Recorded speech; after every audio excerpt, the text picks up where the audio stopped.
Bonjour, bienvenue sur Tao. Alors aujourd'hui je vais faire une petite vidéo un petit peu particulière. Ça va un petit peu aborder des questions de comment on choisit un bateau. Qu'est-ce qu'apporte quelqu'un comme moi à travers sa société Service Nautique Laurent. Mais aussi pourquoi je réponds de façon généralement assez succincte et que je suis très mal à l'aise pour répondre à certaines questions du genre qu'est-ce que vous pensez de tel bateau, etc. Donc, quand on essaie de choisir un bateau, il y a certains critères, quoi. Des critères comme le programme de navigation, c'est-à-dire le plan d'eau sur lequel va s'effectuer les navigations, le nombre de personnes à bord, la taille du voilier, le budget, le matériau de la coque, etc. etc. Qu'est-ce que quelqu'un comme moi, quand je propose mes services avec Service Nautique Laurent, qu'est-ce que j'amène par rapport à ça? Ce que j'amène, c'est que j'essaye de vous aider à réfléchir. Mon but, c'est d'amener des conseils techniques, de vous faire vous poser les bonnes questions, en vous les posant, en vous demandant d'y réfléchir, en vous avançant des arguments techniques, pour que vous fassiez un choix éclairé. Moi, j'estime que mon travail il est réussi quand le choix, il vient de vous. Naturellement, il y a des fois aussi, je peux avoir des avis tranchés. Si quelqu'un me dit, je veux acheter un Swan et j'ai un budget de 50 000 €, c'est pas la peine de discuter pendant une demi-heure, je peux tout de suite lui dire, ça c'est pas possible, vous n'avez pas le budget. Donc naturellement, ça permet aussi d'éviter, entre guillemets, d'avoir des rêves qui sont irréalisables, quoi. Donc moi, en fait, vraiment le but, c'est par rapport, via des informations techniques, vous amener à faire vos choix, mais que ce soit des choix éclairés et des choix qui correspondent à vous, quoi.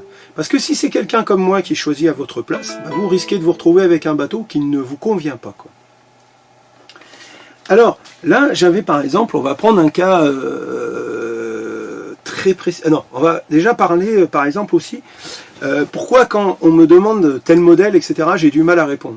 Par exemple, si vous me dites, moi je veux acheter un Oceanis 40, qu'est-ce que tu en penses? J'en pense que j'en sais rien, parce que le problème, même si j'ai navigué souvent sur des Oceanis, est-ce qu'on parle du même Oceanis 40?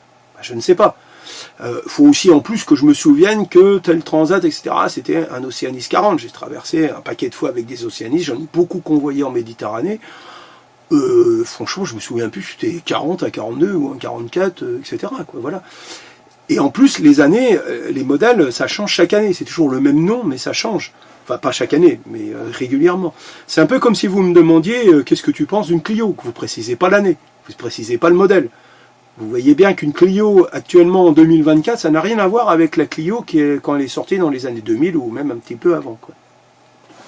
C'est la même chose pour les bateaux, quoi. Voilà, alors je sais qu'il y a des youtubeurs ou d'autres personnes qui ont des avis très tranchés. Alors déjà, moi dans la voile, je trouve que les avis tranchés, c'est quand même toujours un petit peu particulier, hein, c'est pas trop mon truc.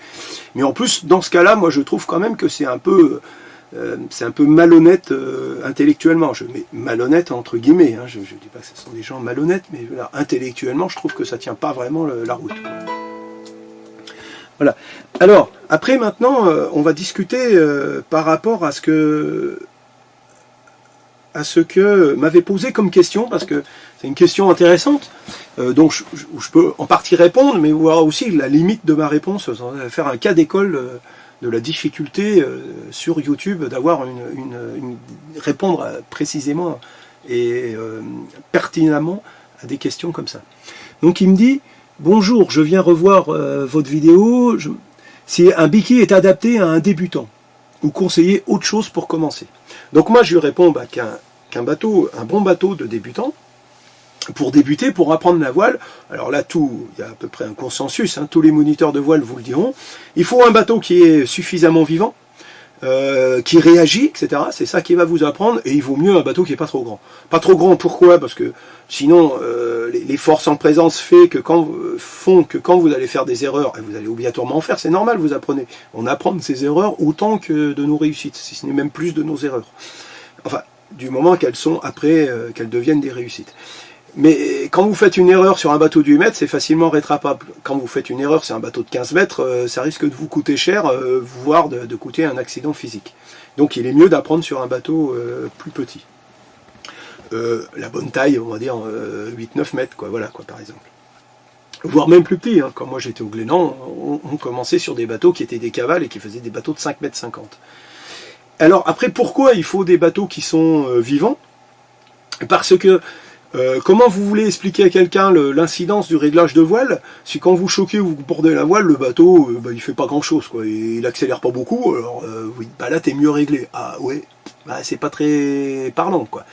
Ou alors expliquer à quelqu'un que quand il borde la voile, le bateau il offre. Oui, mais si le bateau il réagit pas vraiment, il offre pas vraiment, si c'est pas bien marqué. Et pour que ce soit bien marqué, il faut que ce soit un bateau qui soit un minimum vivant, quoi. Voilà. Donc c'est pour ça que par exemple qu'au Glénan, nous on apprenait, donc je vous disais, sur des cavales qui étaient des petits bateaux de 5 mètres 50, mais dans les mêmes stages, on avait aussi des bateaux de 9-10 mètres, quoi. Donc il y avait les deux côtés.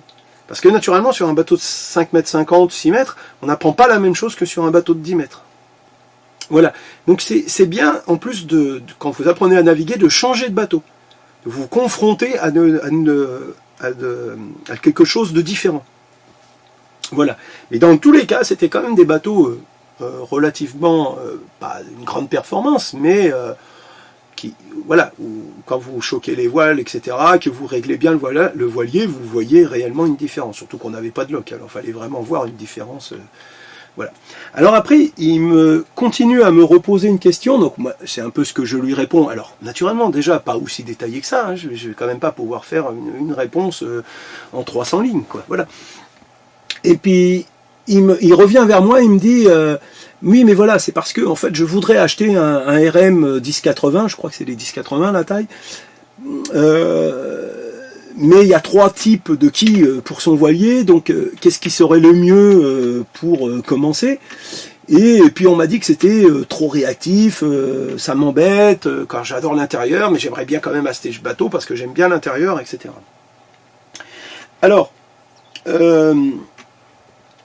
première chose, trop réactif, ça veut dire quoi? Bah, ça veut dire beaucoup de choses ou rien. Parce qu'on n'a pas tous la même définition de trop réactif. Déjà, alors, qui lui a donné des conseils? Alors, il y a plein de gens, ils donnent des conseils, ils n'ont jamais été moniteurs de voile, ils n'ont pas d'expérience, etc. Voilà. Et puis, ça dépend de votre définition de ce qui est réactif, mais ça dépend aussi de chaque personne. Si vous êtes en train de donner des cours de voile à quelqu'un qui a peut-être un âge un petit peu avancé, qui a peut-être un handicap un handicap physique, il va peut-être pas vraiment du tout se trouver à l'aise sur un bateau de 5 mètres 50, 6 mètres ou 6 mètres 50. Il va être trop proche de l'eau, il va avoir peur et il va pas être à l'aise physiquement parce que c'est des bateaux où il faut quand même, quand vous déplacez, ils bougent, etc. Donc c'est pas évident, ça va pas être évident pour tout le monde. Donc, bah dans ce cas-là, une personne comme ça, il vaut mieux qu'il commence sur un bateau de 9 mètres ou 10 mètres. Quelqu'un qui est beaucoup plus jeune, très sportif, qui a peut-être fait de la planche et tout, lui, il va vraiment apprendre très vite sur un bateau de 5 mètres 50. Ça, moi, je le sais pas. Quand Étoile des Neiges me pose la question, je n'ai pas tous les tenants et les aboutissants de l'histoire. C'est pour ça que je reviens dans ma société. Le conseil, il n'est pas donné en une demi-heure, en 1 heure. Il y a toute une série, un processus, comme je vous disais, pour que je puisse donner des conseils, quoi. Voilà. Où je prends un tas d'informations, quoi. Voilà, là par exemple, bah, je ne connais pas le budget. C'est bien d'acheter, je vais lui dire, bah non, pas un bateau de 11 mètres 80, il faut acheter un bateau de 8-9 mètres pour commencer à faire de la voile. Mais je ne sais pas s'il a le budget. Enfin, me dirait, s'il a le budget pour acheter un bateau de 11 mètres 80, il a le budget pour acheter le bateau de 9 mètres. Non, ça d'accord, mais c'est pas dans le sens là. S'il achète un bateau de 9 mètres, il va falloir qu'il l'entretienne, etc. Ça va lui avoir un coût. Et ça va peut-être déjà grever son budget pour pouvoir acheter le 11 mètres 80 après. Je ne sais pas non plus qu'est-ce qu'il veut faire avec son bateau. Est-ce qu'il veut partir dans 6 mois? Est-ce qu'il veut... est-ce que c'est un projet de tour du monde ou c'est juste pour faire de la navigation? Voilà, il y a des tas de paramètres que je n'ai pas. Donc j'ai énormément de mal à répondre et à trouver une réponse qui serait pertinente, quoi. Par exemple, sur l'histoire d'avoir un quillard, un biquet, etc. Il n'y a pas de contre-indication sur l'apprentissage de la voile. C'est pas un critère qui influence réellement l'apprentissage de la voile que vous naviguez sur un dériveur, un quillard ou un biquille. Et puis, qu'est-ce qu'on peut donner comme conseil comme ça? C'est que si vous n'avez jamais fait de voile, ou très très peu, le mieux c'est quand même d'essayer d'aller naviguer et d'acquérir de l'expérience. Il y a plein d'écoles de voile. Alors il y a des écoles de voile très connues comme l'UCPA, les Glénans, etc. Bon après c'est pas toujours facile si on a déjà un âge avancé, etc. Parce qu'il y a quand même un petit peu une ambiance un peu scout, ou je sais pas comment dire, mais bon voilà. Mais il existe plein d'écoles de voile fait par des gens qui ont un bateau, 2 bateaux, pas plus, ou des groupements de personnes, et qui peuvent faire de l'apprentissage, du très très bon apprentissage. Même moi, je propose mes services, c'est-à-dire qu'une fois que vous avez acheté le bateau, je viens vous donner des cours de voile. Alors, le bateau parfait pour l'apprentissage, c'est peut-être pas obligatoirement le bateau parfait avec lequel vous allez vouloir naviguer après. Donc il vaut peut-être mieux acheter le bateau parfait avec lequel vous allez vouloir naviguer après, et puis prendre des cours sur ce bateau. Il faut avouer que si vous avez les moyens de vous payer un coach personnel sur le bateau pour vous apprendre, 11 mètres 80, ça va être pas trop difficile à gérer. Donc il y a beaucoup d'écoles de voile maintenant qui font de l'apprentissage sur des bateaux de plus de 11 mètres, de plus de 10 mètres, je veux dire. Et ça se passe très bien parce que le moniteur, il est là à l'année, il connaît très très bien le bateau, et il sait gérer, la taille ne devient plus vraiment un problème. Ça va être différent de ce qui se passe par exemple au Glénan, où c'est pas toujours, c'est des moniteurs bénévoles, qui n'ont pas obligatoirement une énorme expérience, etc. Et puis dans des écoles de voile comme les Glénan, l'autre raison aussi pour laquelle ils utilisent des petits bateaux, c'est qu'aussi c'est des coûts qui sont bien moins élevés, quoi. Donc vous voyez, même sur une réponse comme le bateau idéal pour apprendre à faire de la voile, c'est plutôt un petit bateau, même ça, vous pouvez déjà le remettre en cause. Soit à cause de vos compétences physiques, etc., soit même à cause de votre environnement, de votre projet, etc. C'est pas obligatoirement pertinent d'aller naviguer sur un petit bateau, parce que peut-être que vous n'en avez pas les moyens, etc. Mais là, on sent bien aussi à travers cette question qu'il y a un questionnement par rapport simplement au RM, quoi. Et dans le cas là, voilà, je le dis, quoi, il existe des tas de moyens d'aller naviguer sur des bateaux. Moi, je pense que vraiment, le meilleur conseil, c'est toujours d'essayer d'aller naviguer sur des bateaux avant d'acheter un bateau, quoi. Voilà, c'est bien pour vous confronter à la réalité et vous faire votre propre définition. Qu'est-ce que c'est que pour vous un bateau trop vivant, trop rapide, etc. Bon voilà, je suis en train de penser d'ailleurs, les DRM, c'est utilisé parfois en école de voile. Moi j'avais rencontré un gars en Manche qui faisait de l'école de voile avec un RM, quoi. Voilà, c'est pas des bateaux trop difficiles à trouver pour naviguer dessus, quoi. Voilà comment je peux répondre un petit peu à cette petite question, mais vous en voyez bien toutes les limites, hein, voilà, donc ne soyez pas étonnés si parfois voilà, j'ai des réponses qui sont un petit peu simplistes, ou que je ne veux pas trop donner mon avis. C'est parce que je ne pourrais pas donner un avis pertinent, et donc c'est quelque chose qui me gêne beaucoup, et je n'aime pas le faire, quoi. Voilà. J'aime bien quand je donne un avis qui soit pertinent, mais pour cela j'ai besoin d'avoir un minimum d'informations. Voilà, c'est la fin de cette vidéo. Be safe, bonne navigation à vous, au revoir, à la prochaine.